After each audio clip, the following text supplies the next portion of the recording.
안녕하세요. 미국 주식하는 인겐입니다. 오늘 미국장 한번 보겠습니다. 구독과 좋아요 부탁해요. 오늘 시장은 이번 주 페드의 기준금리 결정을 앞두고 3대 지수는 일제히 하락 마감했습니다. 이로 인해 이날 다우는 0.39% 하락을 했고 S&P 500은 0.75% 하락 마감했습니다. 그리고 나스닥은 이날 1.03% 하락으로 마감했는데요. 우선 3대 지수는 이번 주 FOMC 정례 회의를 목전에 두고 장 초반부터 하락 압력을 받았는데 시장은 연준이 이번에 75bp 금리를 올리는 자이언트 스텝을 밟는 것이 기정사실화되고 있는 가운데 관건은 12월 FOMC입니다. 시장은 연준이 긴축 속도 조절에 나설 것으로 기대하고 있지만 만약 그런 신호가 나오지 않을 경우 시장은 다시 약세를 보일 가능성이 있는데요. 일요일에 이날 미국 10년물 국채 금리는 소폭 상승을 하면서 4.05%까지 올라왔고 통화정책에 민감한 미국 2년물 국채 금리는 장중 4.522%까지 뛰어 올랐습니다. 그리고 개장 전 나온 유로존 물가는 사상 최고치를 경신했는데요. 이번 달 유로존 소비자 물가는 전년 동월 대비 10.7% 상승을 했고 이는 1997년 관련 통계를 집계한 이후 가장 높은 수치를 기록했습니다. 더불어 1년 전인 지난해 10월 당시 상승률은 4.1%였는데 이는 최근 1년간 인플레이션이 얼마나 극심해졌는지 알 수 있는 대목이죠.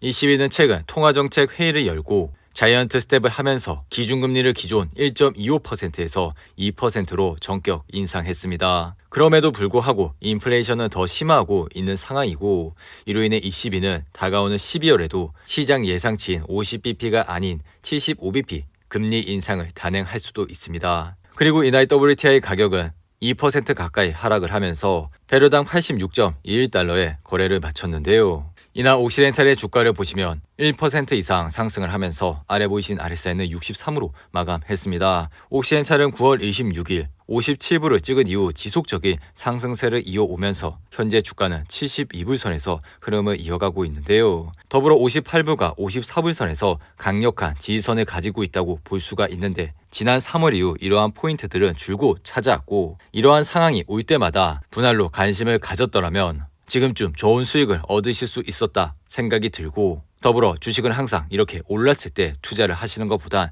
떨어졌을 때 분할로 관심을 가져주시기 바랍니다. 그리고 이날 애플의 주가는 1.54% 하락을 하면서 아래 보이신 RSI는 56으로 마감했습니다. 애플은 최근 실적 발표 이후 7% 이상 상승을 하면서 좋은 흐름세를 보였고 이로 인해 현재 주가는 153불선에서 흐름을 이어가고 있는데요. 하지만 최근 중국 폭스콘 공장에서 노동자들이 코로나19 감염 위험에 공장을 대거 탈출을 하고 있다는 소식이 나오면서 이날 애플의 주가는 장중 2% 이상 하락을 했습니다. 최근 중국의 코로나 감염자가 급증을 하자 아이폰을 하청 생산을 하는 폭스콘 공장 노동자들이 탈출을 하고 있는 가운데 그동안 폭스콘은 노동자들에게 공장에서 숙식을 해결하도록 하면서 아이폰 생산을 독려해왔습니다. 실제 인터넷에는 폭스콘 정저우 공장을 탈출해 고향까지 걸어가기로 한 노동자들의 모습을 담은 동영상이 속속 올라오고 있는데요.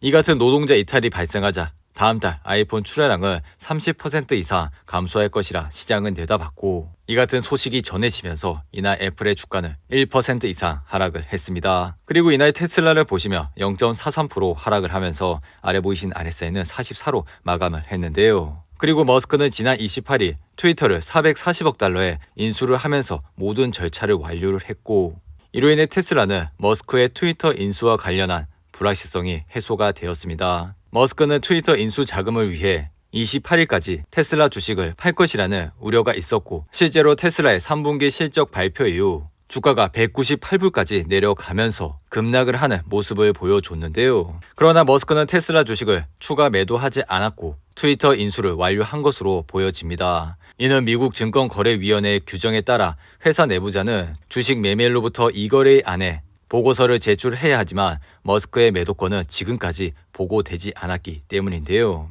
하지만 테슬라는 이번 3분기 실적 발표에서 시장의 예상치를 다소 하회하는 결과를 나타냈고 이로 인해 현재 주가는 227불선에서 흐름을 이어가고 있습니다.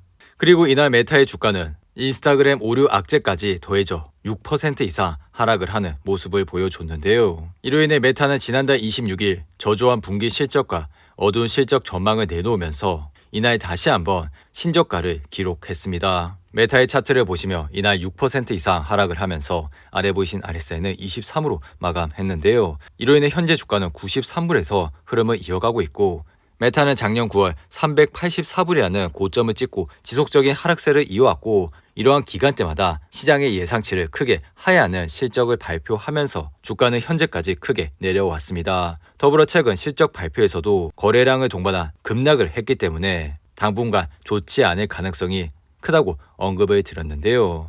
이로 인해 메타는 다음 분기 실적을 확인을 하시고 투자를 해도 늦지 않다고 생각이 드니 이러한 점을 잘 참고하시고 투자를 해주시기 바랍니다.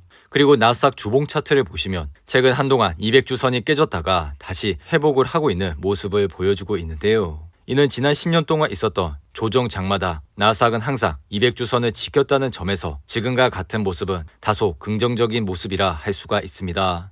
이렇게 미국 증시가 하락을 멈추고 약간이나마 반응을 하는 이유는 바로 연준 피봇에 대한 기대감이 커지고 있기 때문인데요. 지금처럼 금리를 빠르게 올리면 경기 침체는 더욱 커질 것이라는 우려 때문에 연준 역시 금리 인상 속도 조절을 할 수밖에 없다는 것입니다. 이에 점점 많은 투자자들이 이에 대한 기대감을 가지면서 증시는 조금이나마 반등을 하고 있는 모습을 보여주고 있죠. 하지만 이날 유로존 소비자 물가가 여전히 최고치를 기록하고 있는 가운데 물가는 좀처럼 쉽게 잡히고 있지 않은 상황입니다. 이러한 상황에서 11월 1일부터 이번 주 FOMC 회의가 진행이 되는데 현재 시장은 이번 FOMC에서 연준이 기준금리를 75bp 올릴 것이라 생각을 하고 있죠. 하지만 이번 FOMC에서 더 중요한 포인트는 바로 앞으로의 계획입니다.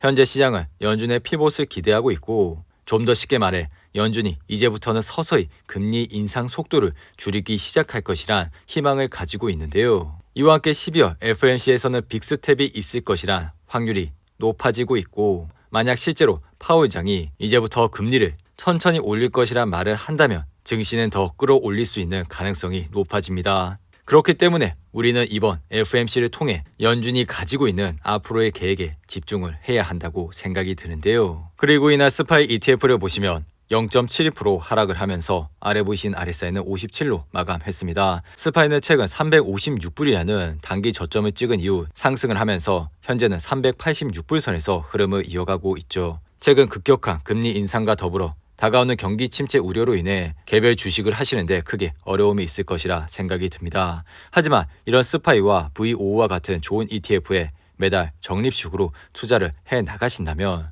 앞으로도 좋은 수익을 얻으실 수 있을 뿐만 아니라 이러한 투자법은 역사적으로도 검증이 되었기 때문에 이러한 점을 유심히 참고해 주시고 투자를 해 주시기 바랍니다. 그리고 이날 주식시장의 피어앤그리드 지수는 58로 마감을 했는데요. 항상 시장이 공포감에 있을 때 시장을 주목해 주시기 바랍니다. 오늘도 8분이 넘는 긴 영상 끝까지 시청해 주셔서 감사하고요.